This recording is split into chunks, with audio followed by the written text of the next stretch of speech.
It's in the province of Alberta. The government there has ordered the owner of a coal mine to clean up a huge spill in the Athabasca River near Hinton. More than 600 million litres of wastewater leaked into that river, enough to fill a huge number, 400 Olympic-sized swimming pools. Anne Gaviola taking a look at the story for us. How are the two companies, Anne, going to be held accountable here? So the two companies in question are Coal Valley Resources and Shared International. They've been ordered to be in charge of the cleanup, make very detailed plans for how that's going to roll out, as well as come up with a comprehensive strategy to make sure this kind of thing doesn't happen again. So that means going forward, they're going to be responsible for things like monitoring the water quality. A lot of concern, though, about having the same companies that allowed this to happen be the ones in charge of making sure that there isn't a repeat of this. It's sort of the self-regulation path. Is that the right one to be going down at this point in time? Now, let's talk about the spill. You mentioned this sort of quantity of toxins that were dumped into the river. We also got reports about what exactly the compounds in question were that were dumped into that water.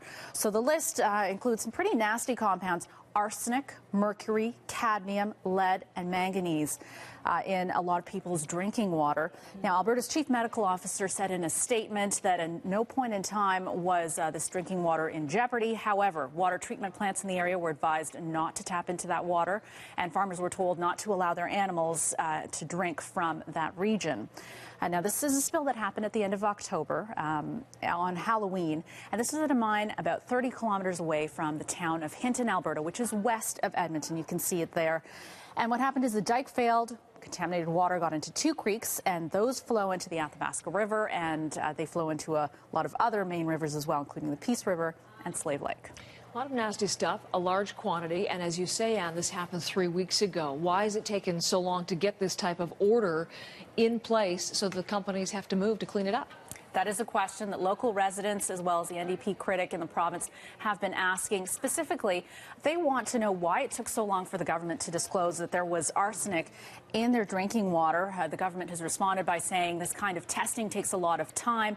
They had to test a fairly large region.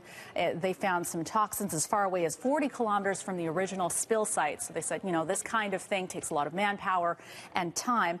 And it's not over yet. They're looking into whether or not any environmental laws were broken and whether or not any environmental charges can be laid against these companies.